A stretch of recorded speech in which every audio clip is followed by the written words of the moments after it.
네, 정프로 청바지가 어디 거냐고 물어보셔서 지금 찾아보는데 이거 안 나오네. 브랜드 한번 제가 끝나는 대로 찾아서 다시 한번 여러분께 알려드리도록 하겠습니다. 예, 제가 지금 왜 이렇게 핸드폰을 보고 있냐면 예. 저희가 이제 3프로 TV에 뉴스 공유방이 있어요. 있죠. 오픈 채팅 네이버, 카카오톡에 2개가 있고, 카카오톡 2개, 그리고 지금 텔레그램. 이 있고, 근데 네. 카카오톡은 꽉 찼어요. 네, 3천 그래가지고 명씩인가? 3,000명밖에 안 돼갖고, 네. 자꾸 텔레방으로 옮겨놨는데 네. 여기 뉴스 공유방에서 가장 인기 있는 콘텐츠가 박병창 이사님 자료예요. 그거 올려주고 네, 계시죠? 지금 오셨길래 네. 저희 그 주신 자료를 그 방에다 좀 공유를 좀 하고 있습니다. 맞습니다. 텔레그램 방에도 있고, 그다음에 저희 3프로TV 앱에도 있고요. 신의 자료실에 업로드 해놓는데 항상 거기에 올려놓으니까 여러분 편하신 방법으로 잘 다운받으셔서 보면서, 물론 저희가 화면으로도 보내드립니다만 또 집에 뭐 컴퓨터로 이렇게 보시는 분들은 자료 띄워놓고 영상 같이 보셔도 되게 좋다는 거 말씀드립니다. 교보증권 박병창 이사님 나오셨습니다. 안녕하십니까? 안녕하십니까? 어서 오십시오. 그렇게 생각해 주신다니 감사하긴 한데 그 채팅방 이런 거 뭐랄까요? 사칭 그런 거 따보면 준비를 하셔야 될 텐데. 네, 그거 이전에도 한번 있어가지고 계속적으로 단속을 했었어요. 계속 생길 거예요 아마. 계속 잡아내고 있습니다. 미국 시장이 살짝 반등 어제 줬다가 오늘 아침 시장에도 다시 하락을 했는데요. 다우는 0.8, 나스닥이 1.88, S&P 500이 1.1% 하락을 했습니다. 그러면 S&P 500이 신고 지수 이후에 어제 제가 말씀을 드리길 1.6%라고 그랬으니까 이제 2.7% 정도 고점으로부터는 하락을 한 것입니다. 그래서 첫 음봉의 주간으로 나타난 것이기 때문에 그러니까 큰 음봉이요. 주간 음봉. 음봉 크기로 큰 것은 이제 처음 나오는 거라서 이제 여기서 스타트한다. 스타트라는 표현은 이제 고점 찍었다. 이런 표현을 하기에는 아주 섣부른 감이 좀 있습니다. 그런데 시장은 이제 우려를 하고 있는 모양이다. 이렇게 말씀드리고요. 어제 시장에서 몇 가지 우리가 짚고 넘어가야 될 부분들만 좀 말씀을 드리도록 하겠습니다.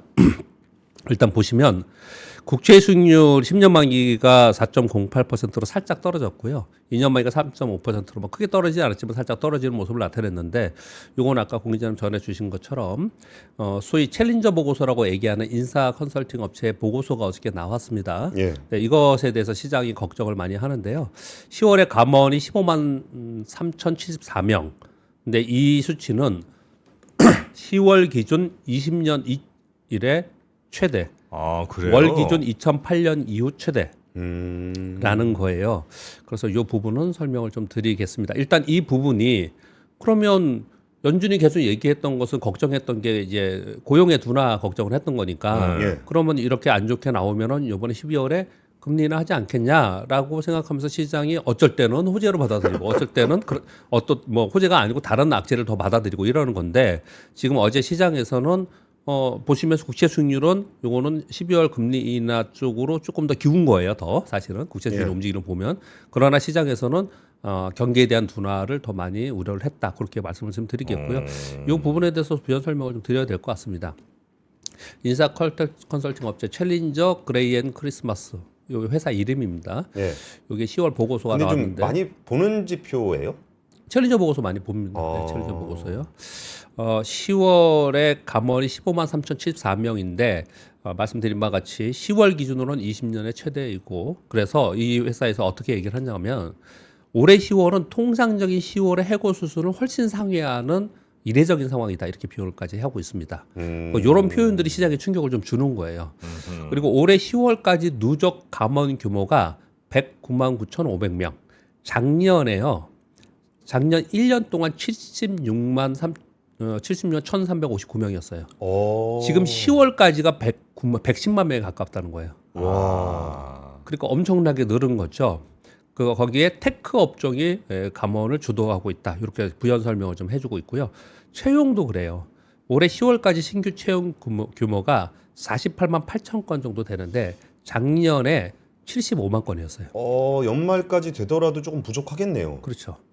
그러니까 전반적으로 채용 계획도 훨씬 줄었고 감원도 늘었고 이렇다는 거예요.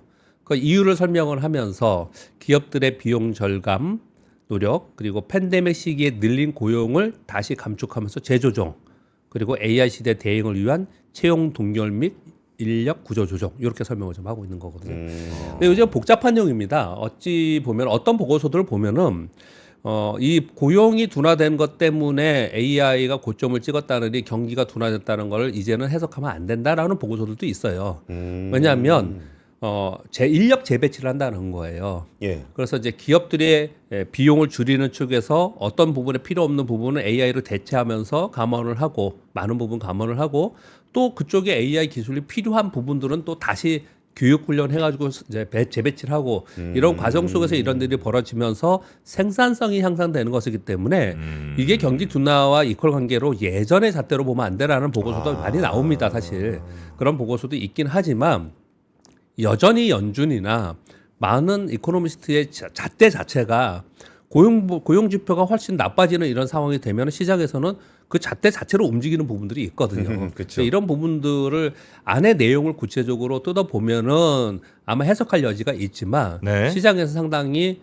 걱정하는 단계까지 들어와 있는 상황이 있다 이렇게 말씀드리겠고요. 예. 그래서 어제 제가 뭐 정치적인 뉴스는 잘 안 드리지만 이례적으로 어제 트럼프 대통령의 지지율 그리고 뉴욕 시장이 민주당이 됐던 거 이런 부분도 제가 아침에 제가 뉴스를 좀 전해드렸는데 그래서 내년도에는 불확실성이 하나가 더 생긴 거라고 저는 생각을 해요.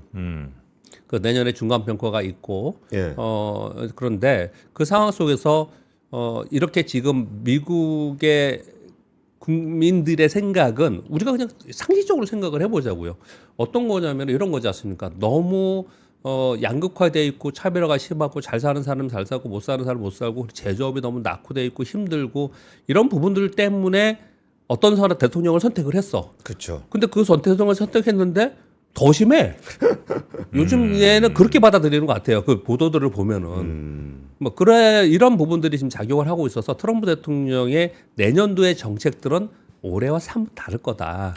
네, 이런 부분들이 시장에 상당 부분 작용을 할 거라는 말씀을 어저께 드렸고 그런 부분 중에 하나가 이제 고용 보고서를 상당 부분 걱정을 했다. 이렇게 말씀을 드리겠고요. 예. 여기 어제 시장에서 우리가 짚고 넘어가야 될 한 가지인 거고요. 두 번째는 잘 보시면 필라델피아 반도체 지수가 2.39% 하락했고요. 퀄컴 3.6%, AMD 7.3% 하락했어요. 예. 엔비디아 3.65%, 다른 데들 팔란티어 6.84% 빠졌고요. 이 보시면 특별하게 많이 빠진 데들은 어떤 데냐면 두 가지의 힌트가 있습니다. 하나는 AI 반도체를 직접 만들어서 중국에 팔아야 되는 기업들, AMD와 엔비디아 예. 이런 데들. 그리고 또 한 가지는 제가 그 왜 우리 추석 지나고 나서 제가 금요일 날은 휴가였고 월요일 날 와서 자 그걸 보면서 이거 미친 거 아니야? 제가 표현을 그렇게 몇 차례 했습니다. 그때 미친 듯이 올랐던 종목들 있죠. 맞아요. 걔들이 다 원위치했습니다. 아. 요 며칠 빠지면서 다 원위치했어요. 거의 대부분. 보면은 코어이브 6.5%, 네비에스 6.5%. 이거 오늘만 빠진 게 아니고 요즘에 네. 계속 얘네들이 급락을 하는 거예요. 그러니까 과도하게 오버슈팅을 한 부분이 상당히 있었던 거죠 그쪽에. 그러니까 두 가지 측면을 보면은 오픈 AI의 샘 얼튼만으로 발생된 오버슈팅에 대해서 원위치한 부분이 한 가지가 있는 거고요. 지금 하고 과정이. 그 저기죠. 그 $1,000억 줄 테니까 예, GPU 상호 사줘. 투자하고 막 그랬던 거. 그런 네. 돌려막기 하던 친구들. 예. 그 얘기를 지금 드리는 거예요. 그때 올라갔던 종목들이 내려오는 부분이 지금 한 가지가 축이 있는 거고요. 또 하나는 어제 지금 AMD하고 엔비디아가 많이 빠졌다 그랬잖아요. 마이크로소프트는 마이크론 테크놀로지는 플러스 3.5%, 0.3% 상승했습니다. 어제 그리고 ADR이지만 SMIC가 7.3% 올랐어요. 중국 반도체 업체. 요게 되게 중요하게 어제 작용을 한 거예요. 요건 우리 시장에 되게 중요합니다. 요거 읽어드릴게요. 제가 뉴스를 이번 주에 전해드린 것 중에 하나는 중국이 자국산 반도체의 성장을 위해서 전기요금의 50%를 지원한다. 일종의 비관세의 보조금이다. 이런 표현을 좀 드렸지 않습니까? 근데 이제 규제안을 직접적으로 발표를 어저께 했는데 굉장히 셉니다. 정부 자금이 투입된 신규 데이터 센터는 외국산 AI 반도체 사용 금지. 사용 금지. 네, 금지예요. 오. 금지라고 발표를 했어요. 엔비디아 GPU 사용 금지. 예. 와. 그리고 공정률이 30% 미만인 경우에 외국산 칩 구매 계획 취소해. 30% 이상은 지금 이미 많이 졌으니 이거 좀 심사해보자. 이런 발표를 했어요. 당연히 그러면 미국에 많이 팔아야 되는 소부장 장비와 반도체에 있는 미국 기업들은 직접적으로 타격이 있는 겁니다. 이거는. 그러니까 그쪽이 빠지는 거예요. 이게 되게 중요해요. 우리 지금 AI 고평가만 맨날 얘기하는데 그게 아니고 요즘 빠지는 거에는 세부적인 내용에 이런 게 있다는 설명을 좀 드리는 거거든요. 그러니까 어제 같은 경우에 중국의 어제 중국의 반도체 기업들은 다 상승했어요. 급등했습니다. 반면에 미국의 반도체 기업들은 하락했잖아요. 그럼 우리한테 영향을 많이 주겠죠. 우리는 어떤 영향을 받을까요? 일단 단적으로 그냥 짧은 단기간의 시각으로 보면은 중국향 소부장 업체들한테는 수혜라고 생각을 할 수 있겠죠. 네. 할 수 있겠죠. 일단 그렇게만 생각할 수 있는데 그럼 미국이 또 가만히 있겠습니까? 이런 걱정거리가 생긴 거예요. 미국은 자기네들과 못하게 중국이 하는데 그러면 우리나라에서 잘 팔고 미국 기업들은 못 팔게 하는 상황을 내둘까? 미국 정부가? 이런 상황이 생긴 거예요 지금. 그래서 실제로 미국 시장에서 이들 반도체 기업들이 움직이는 부분에서는 이런 부분들이 내포되어 있다는 설명을 제가 지금 드리고 있는 겁니다. 그래서 어제 SMIC 같은 7%로 오르고 이런 현상이 벌어졌다는 거예요. 그렇게 정도 말씀드리겠습니다. 그래도 메모리 반도체 회사들은 괜찮네요. 메모리 반도체는 또 다르잖아요. 그거하고 상관이 좀 다른 게 그거 지금 질문 잘 주셨는데 세 번째인데 시장이 지금 샌디스크가 실적 발표했는데 시간에서 지금 아침에 제가 타이핑을 와서 6시쯤 와가지고 쭉 읽어보고 6시 반, 7시 요 사이 하거든요. 그때 9%였어요. 지금 한번 몇 퍼센트 한번 보시면 제가 얘기하는 동안 보시면 될 것 같은데 시간에서 9% 오르고 있어요. 샌디스크가 SSD잖아요. 그래서 마이크론도 시간에서 더 오르더라고요 또. 요거는 어떻게 저는 해석을 지금 하고 있냐면요. 어제 LG 우리 시장이 되게 약했는데 이거 우리 시장 하면서 거의 말씀드릴게요. 우리 시장이 어제 고점이 플러스 2.2였는데 종가 플러스 0.5니까 2%나 고점에서 밀리면서 음봉이 발생이 됐습니다. 네. 그거에 대해서 조금 더 설명드리고 지금 질문에 답변을 좀 드리기 위해서 먼저 말씀을 드리면 어제 LG전자가 5.2% 올랐고 뭐 LG 이노텍은 9%나 올랐어요. 이노텍? 네, 이노텍은 9%나 오르고 이런 현상이 벌어졌어요. 이 시장에 어제 뭐 하이닉스가 오른 거는 좀 이해가 될 수 있죠. 뭐 2.4% 올랐어요. 근데 삼성전자는 마이너스 났습니다. 9.3%였는데 플러스 3%였는데 이런 시장에서 뭔가 두려워하고 이런 시장인데 그런데 LG전자가 오르고 그리고 어제 뉴스 중에 삼성그룹에서 독일 공조 시스템 회사를 인수한다는 뉴스가 나왔어요. 그러면서 거기에 내용이 뭐냐? 자, 제가 지금 쭉 설명을 드리면서 이어가도록 하겠습니다. 삼성전자가 독일 플렉트라는 회사를 10억 유로에 인수한다라는 발표를 좀 했어요. 이 뉴스가 나왔습니다. 유럽 최대 공조기기 업체예요. 글로벌 공조 시장에 선점하고 있는 그런 회사인데 지금 현재도 데이터 센터, 대여 상업기술, 병원 등의 공조 냉각 솔루션을 하고 있는 회사이고요. 대형 데이터 센터 기업들과 냉각 장비 및 솔루션 공급 중이며 스타게이트에도 참여 중인 기업을 삼성전자가 인수했어요. 지금 뭐가 된 거냐면 자, AI를 잠깐 설명드릴게요. 2022년 12월에 챗GPT가 나왔어요. 자, AI 스타트를 거기서 많이 봐요. 이번 시장에. 그러면서 그 다음 해부터 엔비디아가 본격적으로 뜨기 시작을 했습니다. 엔비디아의 2년의 세월이 있었어요. 그리고 앞으로도 엔비디아 세상이 있겠죠. 근데 2년의 세상이 좀 있는데 엔비디아만 갔어요. 나중에 뒤따라간 게 팔란티어만 따라갔어요. 우리나라는 SK 하이닉스만 따라갔어요. 그렇게 가다가 올해 9월 돼서 점차로 이게 확산되는 그런 현상이 나타나면서 향후에 이 자본 지출을 향상을 보고 그리고 AI의 확산되는 기술 그리고 확산된 디바이스 제품들을 바라보면서 야 이러면 그러면 메모리 반도체가 부족한 거 아니야? 기본이 그건데. 그러면서 메모리 반도체 가격이 오르는 걸 보면서 내년에도 오를 거고 본격적인 이제 AI가 아닌 메모리 반도체 업사이클이 시작된 거다라고 얘기를 한 거예요, 이제. 그러면서 확산 얘기를 한 겁니다. 이게 사실 범 AI에 들어가 있는 내용이에요. 그러다가 갑자기 중국의 영향이 있긴 했지만 ESS가 뜨기 시작을 했어요. 그러면서 ESS가 왜 뜨냐? AI 데이터 센터 때문에 범 AI의 ESS가 수혜다라는 얘기를 한 거예요. 그렇게 갔습니다. 그러다가 얼마 전에 제가 뉴스를 전해드린 거는 내년도에 이제 휴대폰, 스마트폰 가격도 올라가야 된다. 왜냐면 그쪽의 쇼티지와 그쪽의 반도체도 메모리 스마트폰에 들어가는 반도체 가격도 오르기 때문에 예. 올라야 된다 이런 얘기를 하는 거군요. 그러다가 이제 뭘 얘기하냐면 지금 이 얘기도 또 하는 거예요. 이제 공조 시장도 AI다. 범 AI에 뭐 원래 맞는 말이잖아요. 맞는 말이에요. 맞는 말이에요. 공조 시장이 범 AI에 들어가 있는 거야. 이렇게 표현을 하는 거예요. 자, 요 얘기를 제가 아까 질문을 드리면서 여기까지 온 이유는 뭐냐면 왜 그러면 여기 지금 엔비디아나 AMD에 직접적으로 얘네들은 빠지고 데이터 센터 빠지는데 마이크론이나 샌디스크나 얘는 짱짱하게 요즘에 움직이고 있느냐? 지금은 이 단계별로 봤을 때 처음 시작 챗GPT가 나왔을 때 AI 데이터 센터형 AI가 이만큼 와 있고 예. 그 다음 단계에 가는 과정 속에서 메모리 반도체가 또 가고 있고 예. 그러면서 그 다음 단계에 뭐가 있고 뭐가 하고 있는 과정을 가고 있는 거예요 지금. 그래서 이게 좀 달라요 지금 주가 움직임 자체가. 그렇게 좀 이해하실 필요가 있습니다 이게. 그러면 좀 약간 답이 나와요. 그래서 가만히 보면은 지금 요즘에 로봇도 좀 꽤 움직였잖아요. 예. 근데 로봇이 언제까지 피지컬 AI가 정말로 상용화되는 게 언제까지라는 게 아직까지 확답을 못 주고 있기 때문에 확신이 없기 때문에 거기에 추세적으로 움직이고 그렇게 하지는 못하거든요. 올라갔다 또 내려오고 막 이러지 않습니까?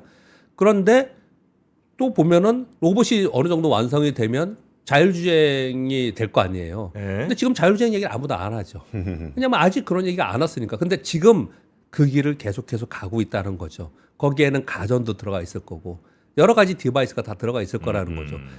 또 실례로 한번 들어볼게요. 우리 보면은 메타는 빠지는데 아마존이 오르잖아요. 그리고 그쵸. 구글도 오르잖아요. 이것도 똑같은 거거든요. 이제 AI를 데이터 센터 깔아놓고 이걸 누가 제품화 서비스화해서 수익과 연결시키는 걸 누가 잘하느냐로 지금 많이 와 있는 거예요. AI 자체가. 이 흐름 자체가 많이 와 있는 거거든요. 그 단계 속에서 지금은 메모리 반도체 시간에 와 있는 상황이라서 다른 건 빠져도 얘네들은 상대적으로 이런 모습을 나타내고 있다고 설명을 좀 할 수가 있어요. 네, 그렇게 좀 저는 이해를 좀 하고 있습니다. 그러면서 다른 것들 뭐 공조 이런 게 막 오르고 이런 현상이 나타나고 있고요. 그리고 뭐 이노텍도 그렇지만 요즘에 삼성 전기도 올라요. 그쵸. 왜냐? 요즘에 우리 시장에서 IT 쪽에서 제일 쓴 쪽은 어디냐면 기판입니다. 기판. 기판? 기판 쓰세요. 왜냐하면 점차로 지금 제가 더 설명 안 드려도 이해되시겠죠. AI로 필요로 하는 그 하드웨어들 부품 기계들이 이제 앞으로 점차로 확산되면서 더 많이 필요한 걸 찾아나가기 시작을 했다라는 거예요. 지금 단계에 그렇게 됐다. 지금 연말인데 아마 내년에는 가장 화두가 그쪽이 되지 않을까라고 생각도 해봅니다. 네. LG전자도 5.28% 올랐는데 예. LG전자가 그 칠러 맞습니다. 공조기 만들잖아요. 공조, 예. 그 이주호 기자가 얼마 전에 갔다 와가지고 압권에서 그 칠러 어떻게 생겼는지 쫙 보여준 거 있거든요. 네. 본문은 되게 재밌는데 아. 진짜 데이터 센터 뜨거울 때 네. 식혀주는 맞습니다. 그런 역할을 하죠. 예, 그럼 얘네들이 다 그런 걸 보면서 움직이는 거거든요. 주식들이. 네, 그렇게 저는 해석을 좀 하고 있고 설명을 좀 그렇게 드리도록 하겠습니다. 자, 다시 가서 미국 시장 얘기하다 여기까지 왔습니다.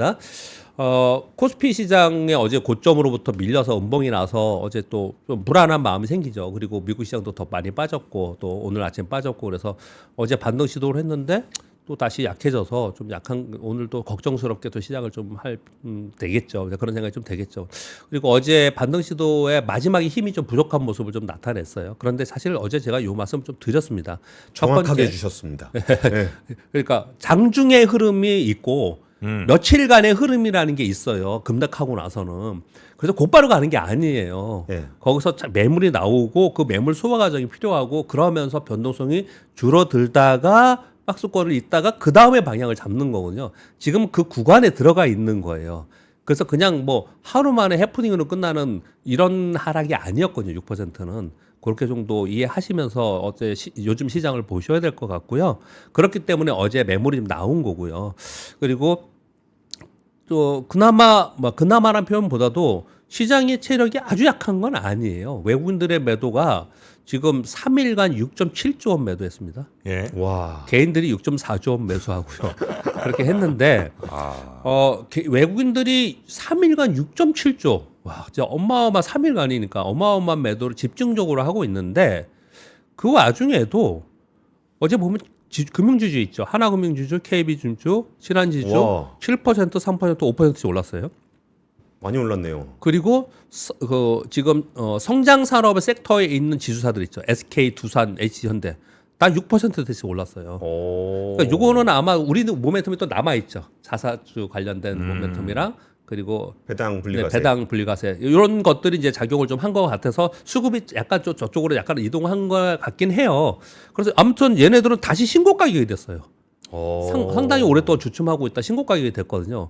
그러면 무슨 표현이냐면 우리 미국 시장을 보면은 미국 시장이 맨날 제가 아침에 이거 불러드리면서 엔비디아하고 테슬라 빠지는데 어떨 때는 애플이 막 오르고 애플 막 빠지는 동안에 엔비디아가 계속 오르고 그래서 얘네들이 순환하면서 움직이기 때문에 지수가 무너지지 않고 있으면서 이게 레벨업되고 이제 그러는 거거든요. 만약에 이렇게 섹터별로 상관없이 무차별로 그냥 빠지는 상황이 되면은 이건 시장 전체에 문제가 생기는 거예요. 예. 그리고 우리가 모르는 어떤 문제가 생길 수도 있어요. 근데 지금 외국인들의 매도는 거의 대부분 삼성전자와 SK하이닉스예요. 그렇죠. 올라갈 때도 삼성전자, SK하이닉스를 사면서 들어왔고요. 지금 파는 것도 그렇습니다. 지금 미국의 반도체 주식이 빠지는 부분들이 좀 있고 그리고 지금 얘네들이 빠지는 이유를 지금 설명드리는 겁니다. 12월 금리 인하 기대가 좀 후퇴됐다는 부분 그리고 기술주 중심의 고평가 우려가 있어. 그런 가운데 10월 오픈 AI발 오버슈팅 아까 말씀드린 그 세멀토반발 오버슈팅이 있었고 그게 다시 원위치 하는 과정이 있었고 그런 과정 속에서 중국이 저런 규제안 발표를 해. 그러니까 불편하죠. 그러니까 기술주 그리고 반도체에 지금 빠지는 그런 과정 속에 있고 우리는 걔네들보다 더 많이 올랐기 때문에 어제 말씀드린 거 그대로 가져왔습니다. 걔들은 불편하지만 우리는 더 불편해요. 더 불편한. 불편해요. 그래서 우리는 얘네들이 올라간 부분에서 차익실현 매물이 좀 나오면서 더 빠지는 이런 변동성이 생기는 거라고 저는 생각을 하고 있고요. 또 한 가지는 이제부터 아마 좀 지겹게 여러분들 들으실 내용이 있어요. 저도 좀 반복하는 얘기를 하기는 싫어서 좀 안 하려고 되게 노력하는 부분이거든요. 전 데일리 방송하면서 반복하지 않기가 되게 어려워서 되게 힘들긴 해요. 그런데 이제부터 연말이 아니고 11월 한 말까지 12월 첫째 주까지 계속 들을 얘기가 뭐냐면 북클로징 얘기를 이제 들을 거예요. 북클로징. 네, 이제부터 매년 연말마다 나오는 뭐 조금만 빠지면 핑계가 그뿐이 없어 맨날. 이제 북클로징 얘기를 할 건데 실제로 북클로징을 11월에 합니다. 예. 11월에 합니다. 그래서 북클로징 가능성도 상당 부분이 있습니다. 북클로징 관련해서 한 번만 소개를 해주시고 다음부터는 안 물어볼게요. 아니요, 그러니까 이 이유를 하락하는 이유를 설명을 할 때 맨날 북클로징의 말을 많은 사람들이 할 거예요. 뭔지를 모르시는 분들도 있을 수 있으니까. 대부분 아실 것 같은데, 그러니까 한 해에 펀드들이 운용을 하지 않습니까? 그 운용을 하는데 운용 수익률을 맞춰서 하잖아요. 근데 뭐 더 높게 날 수도 있고 낮게 날 수도 있는데 올해는 대부분 더 높게 났을 거 아니에요. 그러면 그거를 12월 얼마 가가지고 얘를 실현화시키기 위해서 막 팔고 이렇게 하지 않고 대부분은 11월 말까지는 클로징을 하고 정리할 거 매도할 건 매도하고 어떤 거는 넘어갑니다. 다 팔지는 않아요. 예. 롤오버라고 하죠. 어떤 건 넘어가고 그렇게 해서 예전에는 이게 더 심했어요. 왜 심했냐? 예전에는 다 현금을 해서 그걸 가지고 성과급을 받았어요. 펀드 매니저들이. 그리고 다 현금화해서 다시 시작해. 또는 얘를 국민연금에서 만약에 아웃소싱을 A라는 운용사에 줬는데 내년에는 얘네들은 안 하고 이쪽에 줘. 그러면은 현금 웬만한 거 정리해서 옮겨. 막 이런 것들을 한다고요. 그래서 연말에는 기관 투자가들이 11월 말까지는 거의 대부분 정리 매매를 하는 것을 불클로징이라고 해요. 예. 근데 이제 그게 12월 막판에 가서 그렇게 막 서둘러서 그렇게 하지 않거든요. 그래서 거의 대부분 올해에 봐서 많이 올랐던 종목에 수익률을 실현시키는 작업을 11월에 하기 때문에 네. 꽤 많이 올라온 종목들, SK하이닉스도 많이 올라, 삼성도 많이 올랐잖아요. 단기 급등한 종목들, 이런 종목들에는 전체에서 일부를 매도를 해서 실수익 실현하는 과정 연말에 이거 북클로징이라고 하고 네. 그렇다면 매도가 나오는 거잖아요. 예. 이 실제로 나중에 내년에 더 올라간다 하더라도 사실은 그런 거 상관없는 수급인 거예요. 이런 수급은. 그런 매도가 나올 수 있다라는 거예요. 그래서 지금 매도는 상당 부분 우리 시장에 외국인 매도는 그 부분도 상당히 있다. 그렇게 설명을 좀 드리는 네. 겁니다. 언제 오프닝이에요? 네? 북 오프닝 같은 건 없어요. 그래서 연초에 강하잖아요. 연초에? 시장이. 1월에 좀 1월에? 1월에 우리 시장이 항상 강하잖아요. 알겠습니다. 네, 그렇게 보시면 될 것 네. 같습니다. 근데 아무튼 우리 시장도 얘기가 딴 얘기를 좀 오늘 많이 했는데요. 미국 시장 빠지고 어제 올라가다 밀렸기 때문에 또 걱정스러운 부분이 좀 있지 않습니까? 근데 그 부분에 대해서는 저는 이렇게 말씀을 드려요. 급락 후에는 일단 반등은 기존 주도주와 기존에 제일 셌던 종목으로 반등 시도를 합니다. 그래서 종목별 반등은 오늘도 있을 거예요. 어제도 보시면 종목별로 반등하는 거 다 했습니다. 반도체 PSK 8%, 원익 IPS 6%, 테크인 4%, ISC 8%. 반도체 장비 회사들이죠. 왜 얘네들도 다 떴고요. 어제 한전도 6% 올랐어요. 그러니까 전부 다 막 그러는 게 아니고 그냥 갈 종목은 가요. 종목별로 반등을 하는 애들은 해요. 예. 지수는 한 방에 그렇게 잘 안 가요. 지수는 어떻게 움직이냐면 반등 후에 등락하고 등락이 나타나면서 그 등락의 폭이 점차로 줄면서 변동성 축소 기간을 끝내고 나서 다시 위든 아래든 방향을 제시합니다. 이걸 다시 위로 가느냐 아래로 가느냐에 따라서 나는 여기서 어떤 건 들고 갈 거다, 어떤 건 빠지는 거에 더 살 거다, 아니면 나는 얘는 정리하고 얘를 좀 더 많이 실어야지, 이걸 해야 되는 거예요. 예. 이 구간 동안에. 이게 우리나라에 여러 차례 있었습니다. 이런 구간이. 근데 올해 하반기 들어서 이런 게 몇 번 없었죠. 근데 요번에 이런 게 생겼으니까 요번에 만약에 이번 상승의 수익률을 추정하지 못했다면 이번에는 그걸 할 필요가 있지 않을까라는 저는 생각을 말씀드리겠습니다. 네. 그렇게 말씀드리겠고요. 뉴스를 좀 살펴볼까요? 예. 1번, 2번 뉴스 전해드렸고요. 조금 전에 속보로 나온 거예요. 테슬라 주총회에서 머스크의 1조 달러 보상안 75% 찬성으로 통과했다라고 1조 합니다. 달러 보상안. 시간이 어떻게 됐죠? 지금 시간이 좀 올라가지 않을까 싶긴 한데 그러면. 네. 예. 그리고 제이미 다이먼의 CNN 인터뷰가 있었는데요. 여기서 뭐 저는 사실 AI 혁신 AI가 혁신을 촉진할 만한 막대한 잠재력을 가졌다. 뭐 이런 얘기를 좀 하고 있는데 부정적인 것도 있고 뭐 여러 가지가 있는데 제가 이걸 보면서 말씀드리고 싶은 거, 우리 다 알고 있는 거지만 말씀드리고 싶은 거를 때문에 이 뉴스를 가져왔습니다. 실물 경제는 완만하지만 주식시장은 4월 이후 불타고 있는데 그 이유 중 하나는 AI 열풍이다. 닷컴 버블과 같은 조정이 있을 수 있지만 막대한 잠재력을 갖고 있다. AI는 진짜이며 기업들의 생산성을 폭발적으로 높일 수 있다. 인터넷 초기와 같다. 모든 기업이 살아남지 못하겠지만 그 결과 구글, 페이스북, 유튜브, 마이크로소프트, 아마존, 세일즈포스 같은 이런 기업들이 나왔다. 이해하시죠? 예. 지금 저는 이렇게 가는 거라고 생각해요. 저는 똑같다고 생각합니다. 인터넷 혁명의 2020년하고 지금하고 똑같다고 생각하거든요. 그래서 저의 인사이트로는 저는 솔직히 모르겠어요. 구글, 페이스북, 유튜브, 마이크로소프트, 아마존 같은 기업이 뭐가 새롭게 나올까? 저는 거기까지는 모르겠습니다. 근데 뭐가 새롭게 나오는 건 분명히 맞다고 생각합니다. 그 과정에 지금 초기 단계에 있는 거거든요. 예. 근데 왜 걱정을 하느냐? 지금 여기 얘기를 하고 있지만 당시에도 인터넷 혁명의 초기에도 중간에 버블 붕괴라는 캐즘이 있었어요. 그렇죠. 이번에도 그런 캐즘이 있고 그 다음에 향후에 이 AI는 10년이 아니고 20년 동안 앞으로 세상을 바꾸면서 갈 건데 지금 막 달려왔지 않습니까? 그때처럼 한번 캐즘이 일어나는 것이 언제쯤일까를 모두 다 걱정하고 있을 수 있을 거라고 다 얘기하는 거예요. 우리도 다 그렇게 알고 있어요. 다 알고 있어요. 알고 있는데 어떤 사람은 더 가까이 온다 그러고 어떤 사람은 더 심할 거라고 그러고 어떤 사람은 더 목소리를 높여서 얘기하는 거고 어떤 사람은 조금 뒤로 빼면서 얘기하는 이런 차이뿐이지. 예. 그건 있어요. 있었다고요. 근데 이분도 똑같이 그게 있지만 결국은 이 AI 시대는 꽤 긴 시간 동안 막대한 잠재력을 갖고 파괴력을 갖고 갈 거다라는 이런 설명을 좀 한 겁니다. 예. 지금 그 길에 우리는 서 있다 이렇게 보시면 될 것 같고요. 미국 소비자들의 부채가 급증한다라는 미국 걱정 요즘 되게 많은데요. 왜 여기 앉아가지고 미국 걱정하냐고 말씀하시는 분이 있을지 모르겠는데 미국이 좀 안 좋으면은 우리한테 영향을 주니까. 그렇죠. 우리한테 영향을 주니까 쓸데없는 걱정을 하고 앉아 있는 거예요. 예. 그런데 미국이 어제 뭐 실업률 얘기도 나왔고 그리고 지금 뭐 정치적인 얘기도 했고 여러 가지들이 있지만 지금 미국의 뭐 모르겠어요. 여러분들 알고 계시는 분들이 미국의 부유층이신지 모르겠는데 미국의 그냥 일반 중산층 정도의 알고 계시는 분들한테 전화 한번 해보시면요. 저도 뭐 전화를 좀 해봤는데 되게 어렵대요. 많이들 얘기해요. 되게 어렵다는 얘기 되게 많이 합니다. 예. 일단 먹고 사는 게 너무 어렵다는 거예요. 맞아요. 네네네. 너무 물가도 올랐고 먹고 사는 자체가 되게 어렵다고 해요. 그래서 이런 결과가 나왔다는 얘기를 지금 하는 거예요.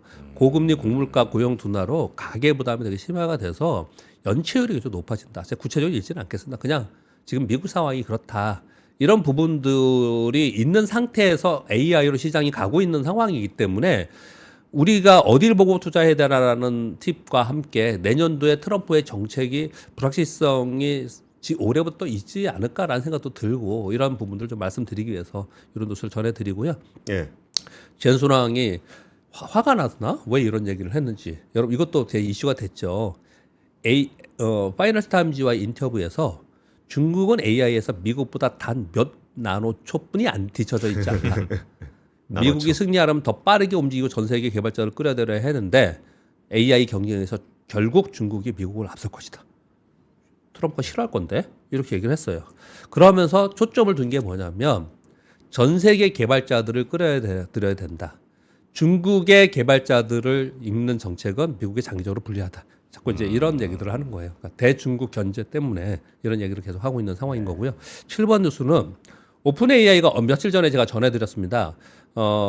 IPO 준비를 한다라는 보도가 좀 있었습니다. 근데 CFO가 당장은 상장 계획은 없다라고 표현을 했습니다. 그렇게 지금 보도가 좀 나오고 있고요. 현재는 성장과 R&D에 집중하고 있으며 정부가 데이터 센터 투자에 금융적 보증을 제공하길 기대한다. 요 보도가 나왔거든요.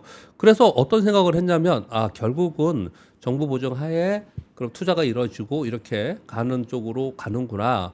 그러면 이게 왜 중요하냐면요. 지금 시장 AI 쪽에 AI 고점이냐 아니냐의 가장 핵심 포인트가 뭐냐면 그 돈을 어디서 어떻게 구해서 어떻게 할 거냐라는 거예요. 그렇죠. 그게 핵심 포인트거든요.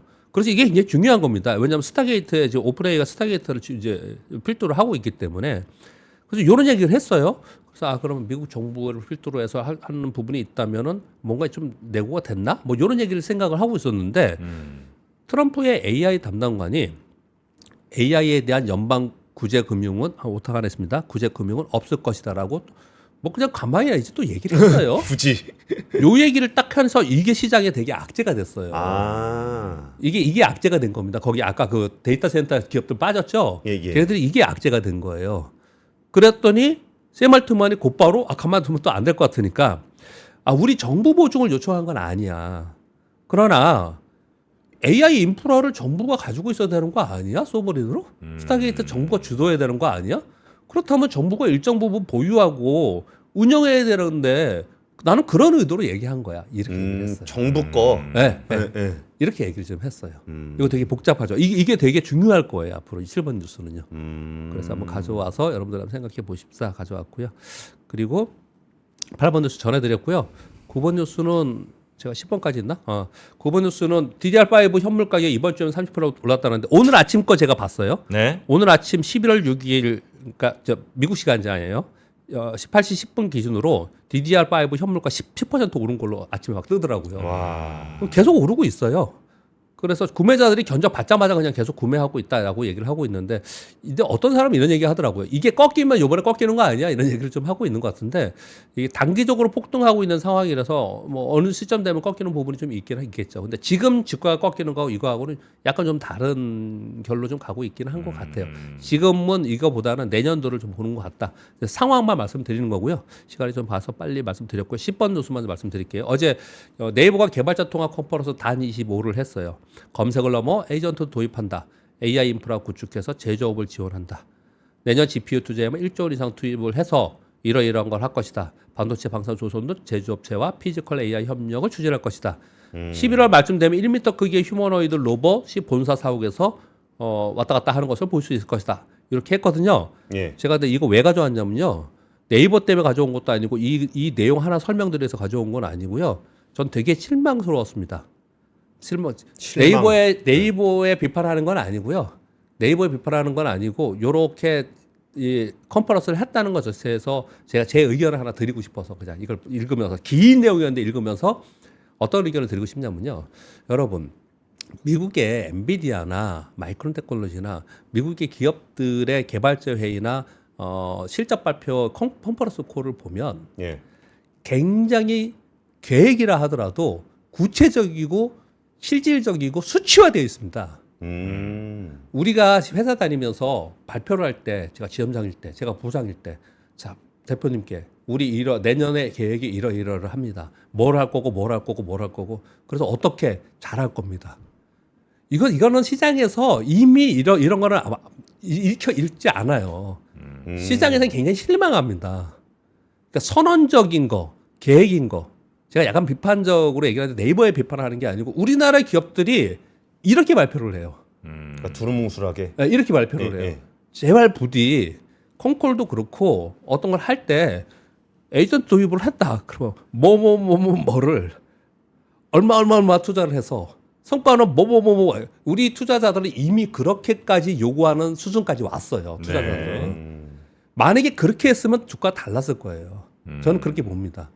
그래서 이걸 보면서 저는 네이버 좋게 봅니다. 저는 왜냐하면 아까 말씀드렸듯이 AI가 이렇게 변화하는 단계에 있다 그랬잖아요. 지금 AI가 네이버 주춤하고 있지만 네이버가 이후에 그 우리나라에선 한 축을 이루면서 갈 거라고 생각을 합니다. 그러니까 네이버 회사에 얘기하는 게 아니고 예. 우리나라 기업들이 뭘 발표할 때 부디 좀 더 구체적이고 우리 투자자들이 이해할 때 이 회사가 이런 계획을 갖고 이만큼 투자해서 이만한 숫자가 레비뉴가 나올 거다라는 생각을 가질 수 있게 해주면 예. 그래 투자를 할 수 있을 텐데 이 선언적인 계획들을 발표하는 것에 대해서 좀 보면서 좀 저는 실망스러워서 그냥 두리뭉실하게 다른 기업들 다 통틀어서 해서 한번 의견을 말씀드리고 싶었습니다. 네, 네. 근데 박 기자님 말씀이 되게 중요한 게 현대차가 뭐 발표하게 되면은 내년도 투자가 얼마가 될 거고요. 우리의 ROE 목표가 얼마큼이 돼요. 이렇게 발표를 해요.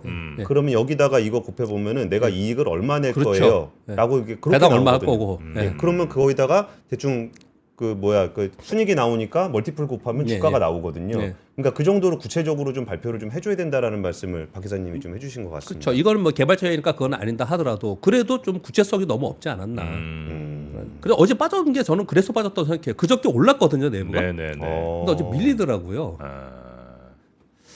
알겠습니다. 하여튼 뭐 기업이 이런 뉴스, 기업이 이런 발표를 할 때 혹은 뭐 경제 신문이나 이런 경제 채널 같은 데서 어떤 뉴스들이 나올 때 내가 그걸 얼마나 잘 이해하고 나의 것으로 만드느냐는 나의 또 그동안에 쌓아왔던 여러 뭐 지식, 지혜들 이런 것들이 결정하는 거 아니겠습니까? 내공. 네, 그 네. 내공을 키우는 곳이 바로 위즈덤 칼리지. 어른들의 배움터.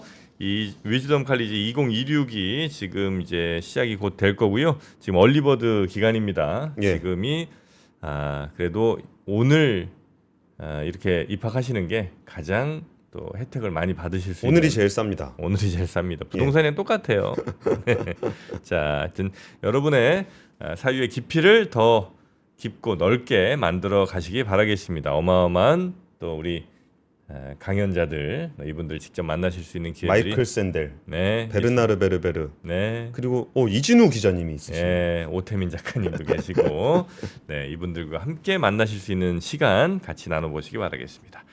링크 따라가시면 되겠고요. 우리 박병창 이사님 여기서 보내드리고 저 맨날 저 방송 끝나고 가면서 박 기자님 거 방송 항상 보거든요. 네. 근데 이게 라이브로 실제 현장에서 보니까 훨씬 재밌네요. 아 그래요? 네. 방송으로 듣는 것보다 훨씬 생동감 있고 좋습니다. 이거 보시는 분들 또 이게 다 오시려고 그러는 거 아닌가 모르겠네. 네, 여튼 최대한 더 재밌게 전해드립니다. 박병창 이사님 고맙습니다. 감사합니다. 네, 감사합니다.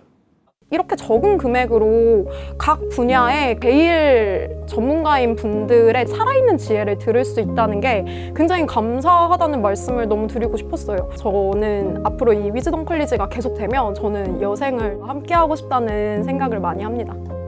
여러분들이 보내주신 뜨거운 성원을 바탕으로 2026학년도에는 더욱 깊이 있는 강의와 경험을 준비했습니다.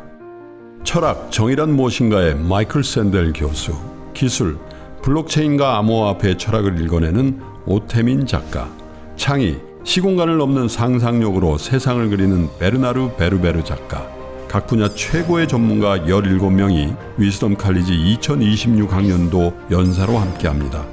지금 신청하시면 교보문고 쌤 12개월 3% 멤버십과 지하엔 멤버십 1개월, 교보문고 북 콘서트 초청, 2026년도 3% 유료 프로그램 최우선 배정 및 특별 할인 적용까지 30만 원 상당의 혜택을 모두 드립니다. 영상 아래 링크를 통해 살펴보세요.